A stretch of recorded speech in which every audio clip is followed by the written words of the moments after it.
What's going on, Internet? It is your boy, Eric Bandholz, back again with another awesome vlog episode. Today I am chilling in my room and figured I'd try out this YouTube Live stuff for you guys.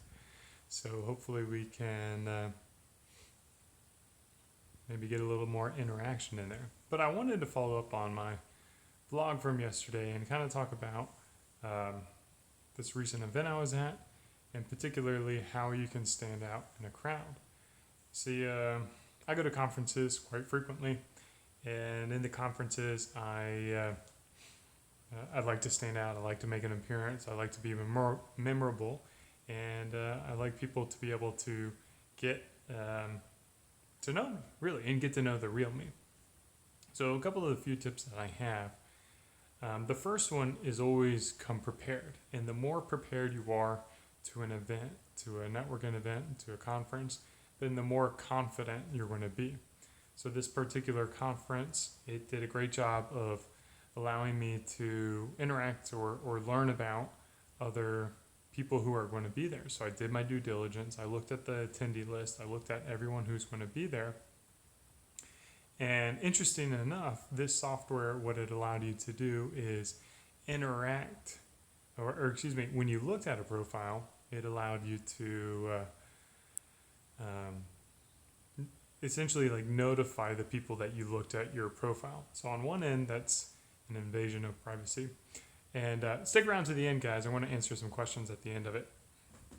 But I wanted to tell you the story first, and then we'll get into the questions. So what happens is, because I'm looking at everyone's profile, an email is going out to all these other people.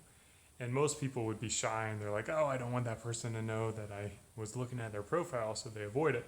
Whereas I look at it as an opportunity. And with that opportunity, what happens is those people now see that I've reached out to them, and they start to build that interaction or that relationship with me. So they have familiarity with me, and then that comfort level is broken down from there. And then one of the greatest things to remember when you're attending a networking event, especially like a new conference or a new event or something that's like a first time meetup or a group setting that no one's ever done before, is everyone there is uncomfortable. Like everyone there doesn't know what to expect. So it's important that, to the best of your abilities, you can reach out to these people and initiate that conversation. Now, that's not an easy thing to do, because it does take a little bit of risk, and it does take a little bit of gumption. You know, some people need a little bit of liquid courage, and I would recommend that you could avoid that if possible. But if you know how to hold your liquor, then certainly you could probably do that as well. So with that in mind, it's go up to these people, make the introduction, get the ball rolling. So I like to just go out there, be that person to say, hey, I'm Eric Bandholz, I'm doing this. Who are you? Tell me about your story. And then get them talking, get them opening up. And being sure, like if you're in this room and no one's saying anything and everyone's quiet, just go around the room, shake hands, get to introduce people. And what they'll recognize is, when you do that, you're going to have like almost like an authority to the room. Like people are going to think that, oh, hey, this guy's in charge. This person knows what it does. And you're automatically that leader, that recognition point, and you're standing out in the crowd. So I think like that would be probably the single most important thing that you could do, or the two most important things, is be prepared and like don't worry about making a fool out of yourself. Everyone else there is uncomfortable, and you'll be able to stand out in the crowd.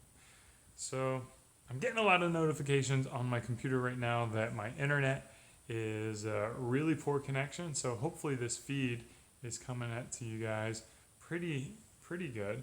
I wanted to take the next 10 minutes, if we can get some questions coming in. I know there's only like 5 of you guys. This is my first time doing a YouTube live feed, so I had no expectations as to what's going to go on or how things are going to come in. But it looks like it's not as robust yet as Instagram Live, And but I think the advantage of this platform is with Facebook Live, or excuse me, with YouTube Live, is that I can keep these going as part of my daily vlogging. And then, of course, I talk pretty well, so being able to get this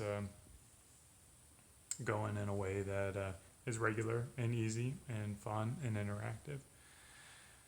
So, man, I wish it wasn't saying that I have a poor connection here. So Andrew's in here, X Ramen's in here, YC530. Hey, YC530, if you're still in here, what's your real name? I always see you commenting, and I always appreciate reading your comments. So what are we getting in here? Okay, college student. How far along are you, Andrew? Well, I'll tell you what I wish I knew as a college student, especially coming out of work, is my expectation of going into college is I study hard, I do extracurricular activities like crew, and then I have this great resume, and then with a great resume, I'm just going to apply for jobs and get jobs. So I think, especially since you're a first-year college student, that's really great, because college is really the best time in your life to be able to take advantage of free time and take advantage of the relationships that you can build on the end of the among your peers and coworkers, or I guess they're not coworkers yet. So my biggest takeaway from college is that don't wait until you're done in college. Like, the things that you want to do in life, you can actually start it now. Like, you can start getting the framework involved. So that means going to networking events of business professionals and just get some business cards printed up for $50 that have your name, email on it. And then you can, start to share your passions, your expertises. And by building those connections in the business place, before you graduate, you're going to have a leg up on absolutely everyone. Now, it's going to take a lot of legwork, a lot of, elbow grease, just getting in there and maintaining those relationships, taking people out to coffee, taking them out to beers, and doing that. And then my other recommendation is, for me personally, I had a really good time in college. Like, I met a lot of great people. I had probably a few too many beers, but the nice thing about experiencing the full college life is you kind of get it out of your system.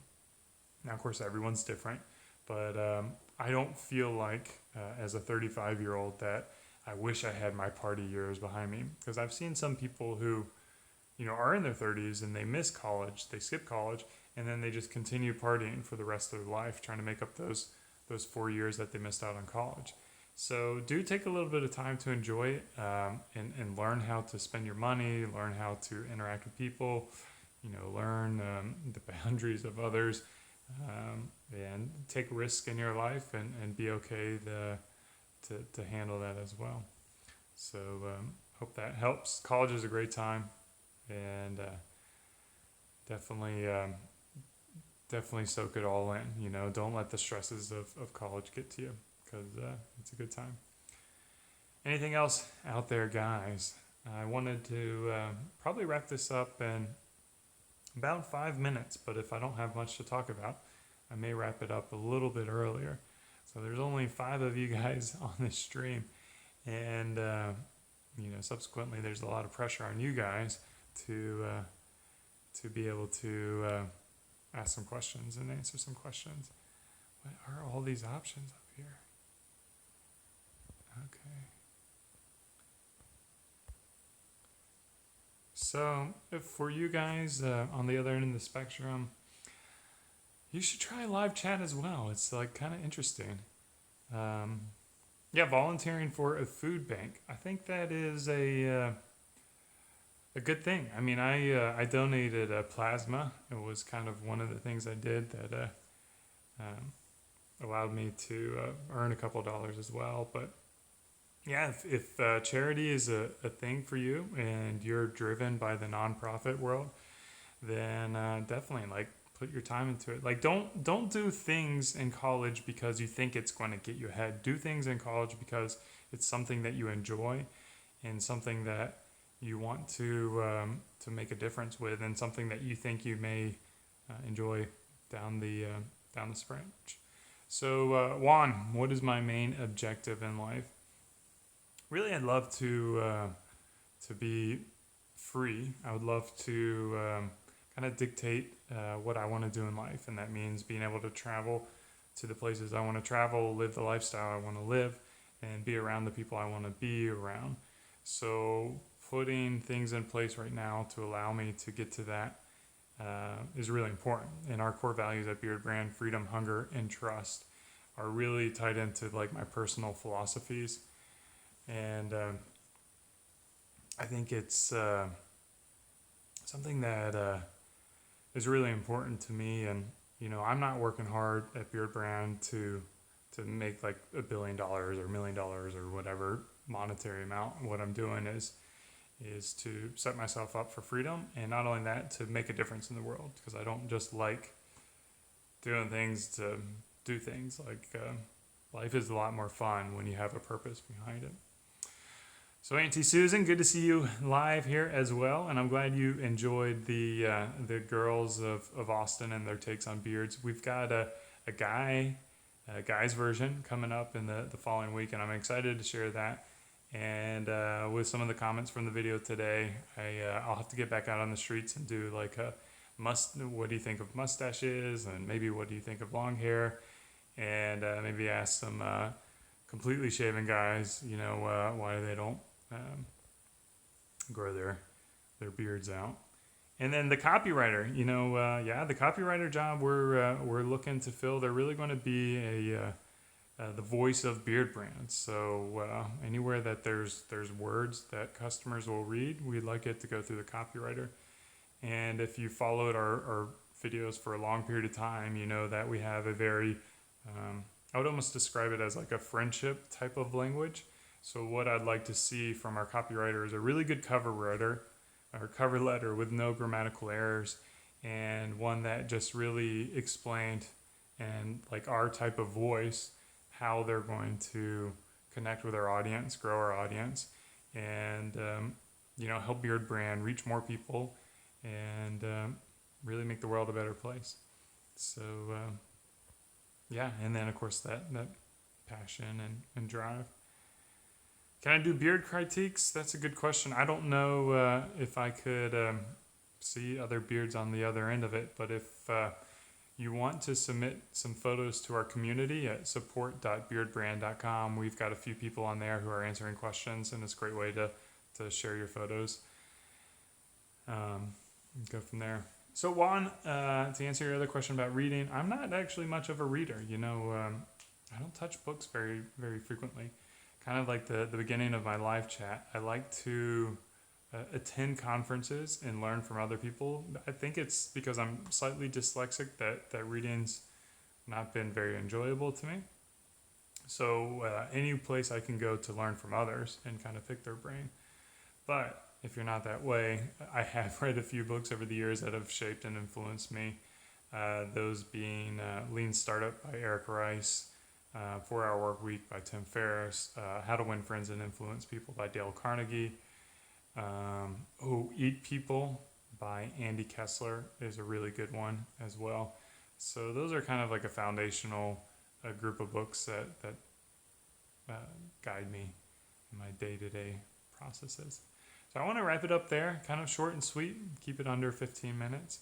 I really enjoyed this format. I enjoyed talking with you guys, and I really appreciate you guys taking your Sunday evening to spend a little bit of time with me and ask questions, and then of course be receptive to everything coming in. So you guys and girls out there, means a lot that you're out there. So as always, thanks for watching. Cheers. Keep on growing.